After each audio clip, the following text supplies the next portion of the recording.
Hello, and welcome to Old Friends and New. This is All Together Now, and I'm your host for the evening, Bobbie Steinbach. We are so glad that you've joined us. And we do have a fascinating show for you this evening from two especially inventive artists. We're going to start with remarkable multi-instrumentalist and inventor, Guy Mendilow, who has a story to tell and a video premiering here tonight. Then actress, singer, and musician Lauren Molina is here, and she also made us a video postcard. Guy Mendilow is the artistic director of the Guy Mendilow Ensemble, a group of musicians who combine world-class musicianship with cinematic storytelling to create shows that take audiences to times and places they otherwise could not go. How fitting that is. And one focus of Guy's work is stories of ordinary people living through extraordinary moments of change. Hello. He's going to read a new scene from Tales of a Forgotten Kingdom and also share a new video collaboration with the digital sand animator Zinnia Simonova. Welcome, Guy. Thank you so much, Bobbie. What a pleasure to be here. Where are you joining us from tonight? And what is your experience of this time out of time? I am in Boston, Massachusetts, and this has been a liminal time. On the one hand, the opportunity to continue creating and building and learning is a tremendous blessing. And when I'm not on the road, it's what I do. And I feel it's every day that I'm able to do this is not lost upon me, and it's a house of cards. And on the other hand, this thing that I have tried so hard to convince myself that is not normal is quickly becoming our new normal. Yes, indeed. Yes, indeed. I feel like I'm going to work every day with this show in a very new normal way, as you say. And Yeah. I sure would like to know a bit more about your work. I know our audience would love to hear about your content and your storytelling. What is the scene you're going to read for us tonight, Guy? This is a scene from a show called The Forgotten Kingdom. And this is a scene that has been recently rewritten with a dear friend and author, Allison James from Shelburne, Vermont. And The Forgotten Kingdom is a travelogue of sorts through the last days of the Ottoman Empire, which sounds distant, but actually has a lot more to do with us right now than we think, in terms of what it means to live in a multi-ethnic society and what it means to have an identity which is quite complex and is not two-dimensional. And this is a scene that is inspired by the true stories of my grandparents. And I'd like to show you a picture of them. So please do.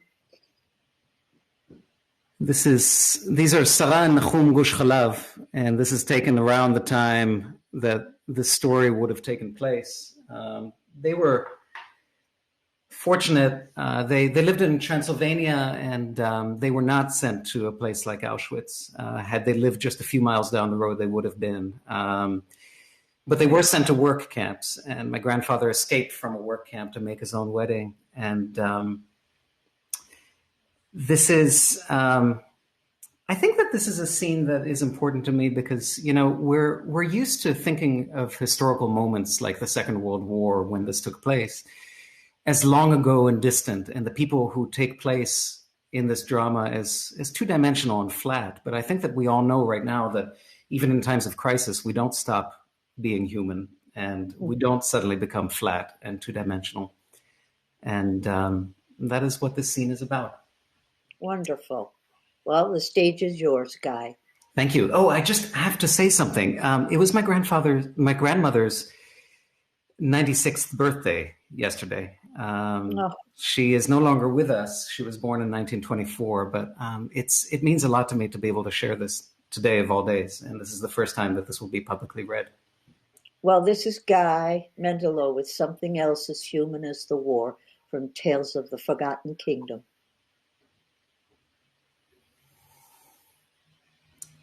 And oh, isn't it wonderful? A wedding in the woods. The girl from the town, her lover captured in the camps. Their best wedding gift, a stolen uniform, so that he can pass as a guard past the guards. Isn't it wonderful? They could dare to love so deeply that they again risk life. He rips through barbed wire. She, defiant, flirts with the soldiers to gain information, and then steals away to meet him in the woods. And isn't it wonderful that in the midst of the war, there is a forest with trees coupled and old, older than any living human animosity? Is it not wonderful that in this forest they steal a dance? A lean-back swirl, just a boy and a girl, just for this night. He with the dust of ash in his mouth, she hunger tight in her belly. Is it not wonderful that just for this night they pillow on a coat nested on the forest floor with a cold, pure scent of pine, and again, like children, wonder at a wild galaxy above? The wedding portrait, shot from the waist up to hide the barbed wire tear in his trousers, exposed, more than youth, more than stealth, more than laughter, in black and white, in star and shine, in sap and pine. It shows a question. Isn't it wonderful that there can be something else just as old and just as human as the war? Beautiful. What a beautiful story that is, Guy. And you spoke it so feelingly. Oh, thank you. Just lovely. My heart. This is about as raw as it gets. Normally on stage, there is a quintet accompanying and a score. Here we are in the age of COVID, stripped down to the very bones. You bet. And there's something beautiful about that too, when it's stripped down to the very bones. So I know that you mentioned that Tales of the Forgotten Kingdom is set in the Ottoman Empire, and that is a time that interests you above and beyond your relationship, your family, and all that interests you creatively. Could you talk a little bit about that? Yes, there's a lot to say, and brevity is one of my weak points.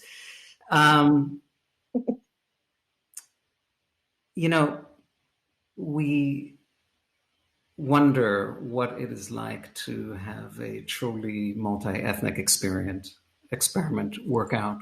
And the Ottoman Empire is an interesting time for us to look to in terms of models for what it means to live together across massive differences and take part in the lifeblood of something that we all share together.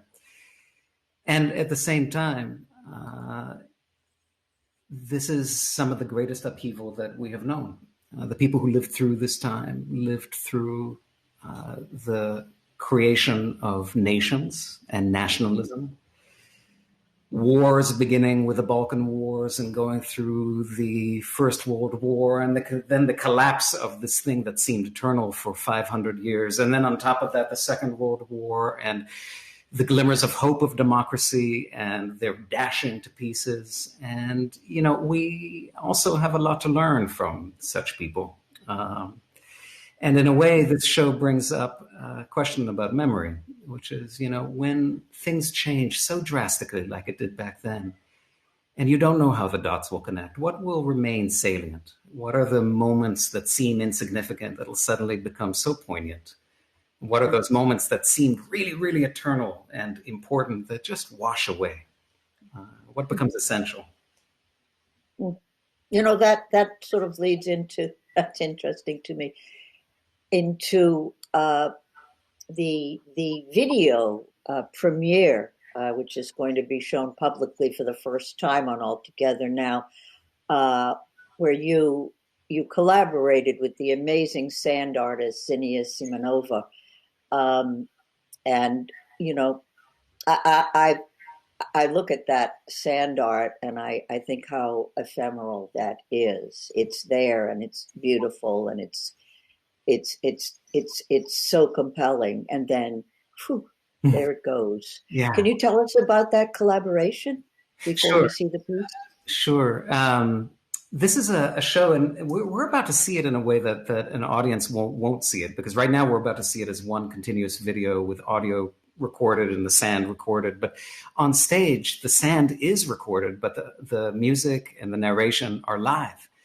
And this is done in the way that theater happens. And who am I to tell you, Bobbie, about theater? But for people at home, the way that this works in theater to add breathability is that a segment of audio, or a segment of video rather, will be cut up into many, many, many small pieces. And there's somebody literally following the script and following the score, and they trigger it at the moment when the next part is supposed to roll. So it creates the illusion of a continuous piece, but it'll never be seen quite the way that we'll see it today. So this also is ephemeral. The theatrical projections designer is Sean McKay from Boston University and the Boston Ballet. And we're working with lighting designer Karen Perlow.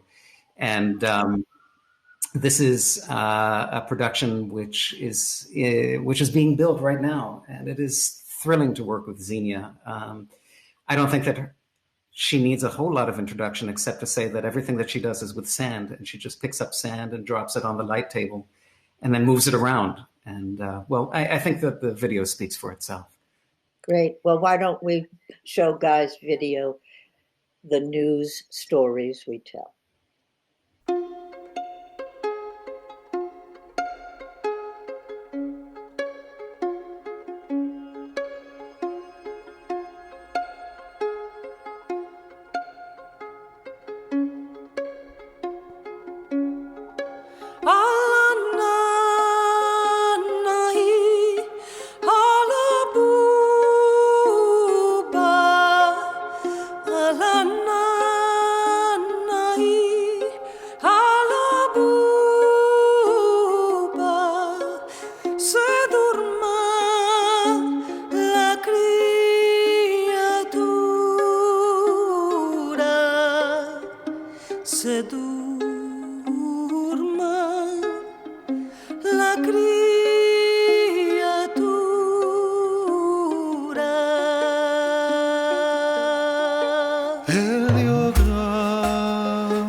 un limona, la reina con grande celo, los mandaré a cortar, los mandaré a cortar. De ella salió una paloma y de él salió un gavilán, vola uno y vola otro y al cielo van a juzgar, y al cielo van a juzgar.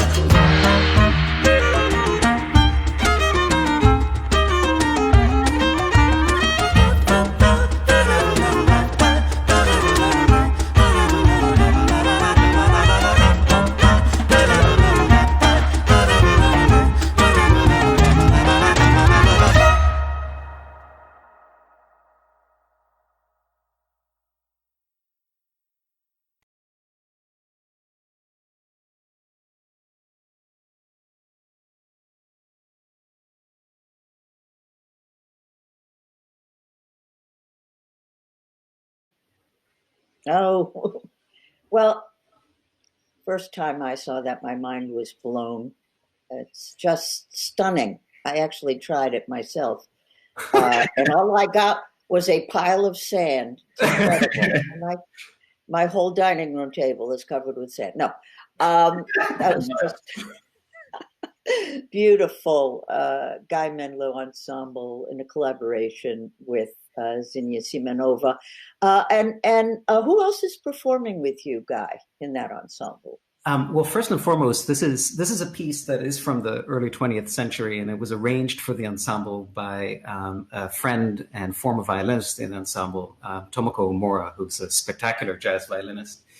And performing with us here, we have Sofia Tosello singing, and Chris Baum on the violin, and Andy Bergman on the woodwinds, and Tara Quintisi on percussion, and this is the stage crew. On this recording, we also have Keito Ogawa, also on percussion, and Mike Rivard on the bass. Superb artists, just every one of you. It's really a thrill. And it's been such a pleasure to have you, Guy, and thank you so much for sharing. You're so generous of spirit, and you obviously have an enormous heart, which I feel right through the screen, and I know we all do. So thank you so much. And I hope we encounter each other in the next new normal. I hope so as well, Bobbie. Thank you so very much for having me here and for doing what you do. Take care. Oh, that was special. And now, drum roll, please. Our next guest is the actor, singer, dancer, one of the funniest people I know, and musician, and a producer, Lauren Molina. Lauren starred as the cello-playing Joanna in John Doyle's Broadway revival of Sweeney Todd. And I met Lauren on the first day of rehearsal for a little night music at the Huntington Theater Company. We started a conversation and we became fast friends. I'm so inspired by her measure of talent. And I just love you, Lauren. Welcome. Hi. Thank you for having me. Oh, yeah. So you're in New York these days. Yes, Well, you're yes. always in New York unless you're traveling and touring in shows. What are your days like during this strange time? Oh boy. Some days are awesome and very productive, and other days are lazy and very chilled out. I think a lot of people have that same kind of vibe. This collective grief of the world is a lot to have on your shoulders to think about every day. So, I think sometimes, I wake up and I say, you know what, I'm going to be full of energy and exercise and write a script and write a song and, be manic about it. And then other days, just kind of like take in all of the emotions and really kind of clock what you're feeling, what everyone else is feeling. And, Yeah, I think there's no right or wrong answer, but I've definitely had a roller coaster of days, of ups and downs, and I feel like I found my happy place, and I have definitely been on an upswing of finding moments of joy and sharing moments of joy through music and through storytelling. Yeah, I do think that, your comments are just so meaningful to all of us trying to navigate and and and not apologize when we just don't have the energy to push through, and then we can push through, and here we are. I was just going to say it's trauma what we're all going through. It's not it's not something that any of us have ever dealt with before. So, we are discovering it together, and we are feeling, we're all feeling something so specific and so personal. So I think it's important to be true to yourself and don't try to prove anything to anyone else at this time, through social media or through, being extra anything. There's no right or wrong answer. And I think taking that pressure off of yourself as an artist, or even just as a normal civilian, is important. Yeah. Can you, spending some time these days with something called Broadway Babysitters. What's that all about? Yeah, so it's a program that's designed for children, and we have a show that I write every week that deals with anything that I'm thinking of. We did an episode about having really big feelings and having to deal with those feelings, and how do you handle that as a kid, or trying something new or trying something different. And I just think Broadway Babysitters was originally started to help people when they needed babysitters to come over and have their parents go off to work. And a lot of parents in the arts wanted their children to have a babysitter that was in the arts that could, teach them music. And so it was this awesome organization like that. But now we have this online, this virtual way to give back to these kids that involves music and song, storytelling, and engagement, interactivity that is so important. And so they're not just blindly watching a screen, but that we're actually engaging, doing dances, teaching ASL, sign language, and lots of different ways to engage. So it's actually really fun for me and challenging to write a new episode every week for these kids, and to just flex my muscles in that way, because I'm so used to writing music more for adults or fun arrangements with my band, the Skivvies, which I'm sure we'll talk about in a minute. But music is so universal, as we all know, and it is it's such a great feeling to be able to bring joy to young kids at this time. Now, I know you have a video postcard for us, and which just made my heart open up. This is a heart-opening show, this one, I'll tell you. And tell us a little bit about that. It's Happiness from You're a Good Man, Charlie Brown. And how did that all happen for you as a producer as well as a performer? That's right.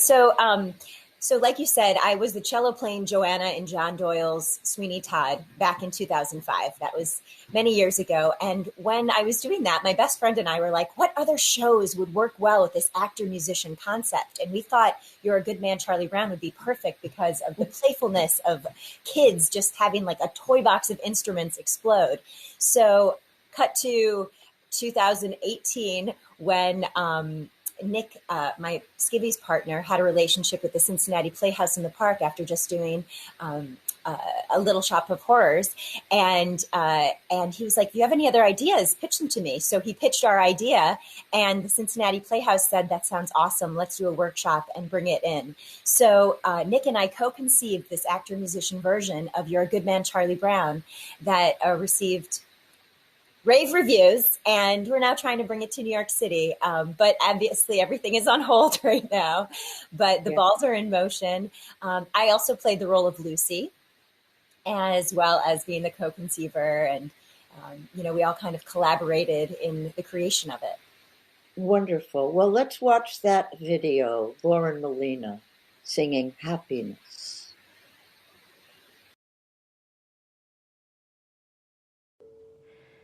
Happiness is finding a pencil, pizza with sausage, telling the time. Happiness is learning to whistle, tying your shoe for the very first time.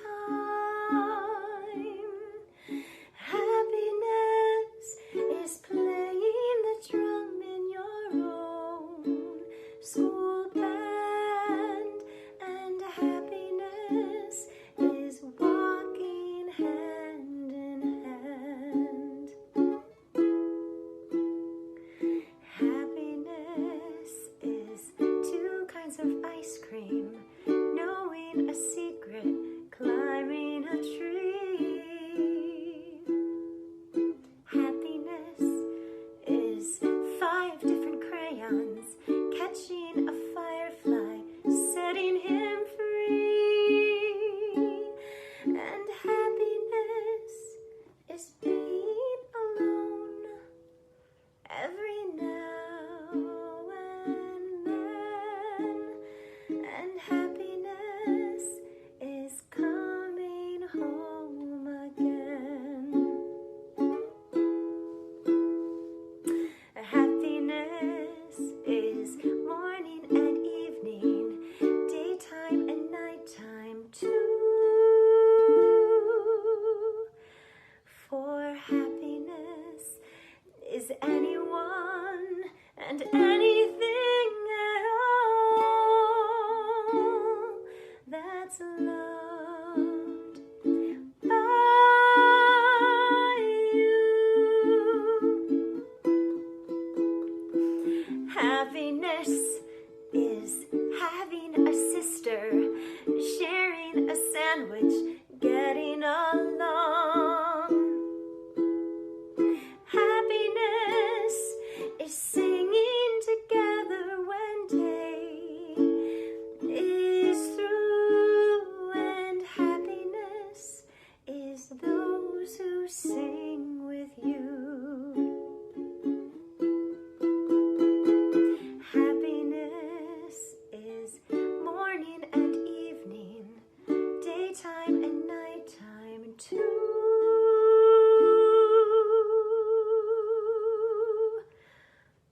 For happiness is anyone and anything at all that's loved by you.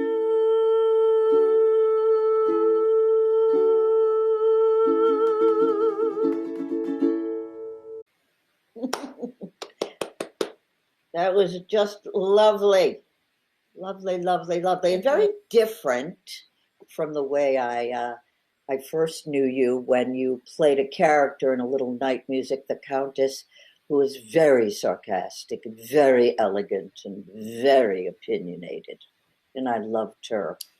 And so that was Happiness for me. You're a Good Man, Charlie Brown by Clark Gessner.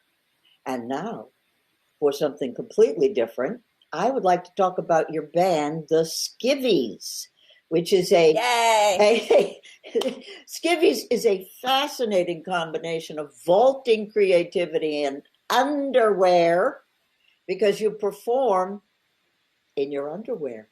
How did this happen? What has the response been? So my best friend, Nick Searley, and I met in 2003 doing a children's theater tour together. And we became best friends. And as soon as the tour ended, we came back to New York City and started making music together, but, wearing our clothes. And we've had success here and there, but it wasn't anything super special. So we were hanging out one day in 2012, and we thought, let's put a cover song up on YouTube. That's what all the kids are doing these days. And so we decided to do Rihanna's song, We Found Love, which is a highly overproduced electronic pop sound. And we stripped it down musically, and we set up my video camera. And I was walking around my bedroom in my bra, and Nick said, and I was trying to figure out what to wear. And Nick said, well, why don't you just wear that?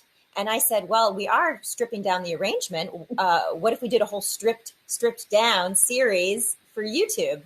And then my boyfriend yelled from the kitchen, you should call yourselves the Skivvies. We were like, oh, that's a good name. Oh, well, I can attest to that, having seen a wonderful performance of the Skivvies at a very charming little brunch place in New York City. And it is so musically adventurous and right on target in terms of how musical you all are with your instruments and your singing. I loved it, and I know everybody will love it. And you all out there you must go on YouTube to see the Skivvies videos. Lauren's channel is Lomo 212 and 212, LOMO 212. I highly recommend them. They are a true delight, as are you, my friend Lauren Molina. Thank you so much for bringing such joy to us today. Love you. Oh my, what extraordinary creativity we explored tonight. Thanks to Guy and to Lauren for joining us and bringing us into their worlds. And as always, we have links in the comments so you can learn more about these artists, and please support their work. And if you'd like to see more from All Together Now, you know what to do. Follow, like, and subscribe to us on Facebook, YouTube, or Twitch. And one of our younger viewers tells me I should also tell you to turn on your notifications on YouTube. We're closing in on 500 followers on Facebook, and we'd love to reach that milestone if you can help us make that happen. We'll be back on Tuesday with Kathleen Parks and the band Twisted Pine. The legendary fiddler Darrell Anger said they absolutely rule their musical world with humor and relish. I did a show with Kathleen at Boston Symphony, and yes, they do. Twisted Pine, Kathleen Parks, and the actor, director, and my friend Alan Burrows, artistic director of Shakespeare and Company, will be here as well, and you're in for a real treat. Until then, keep a song in your heart and hold a good thought. Good night.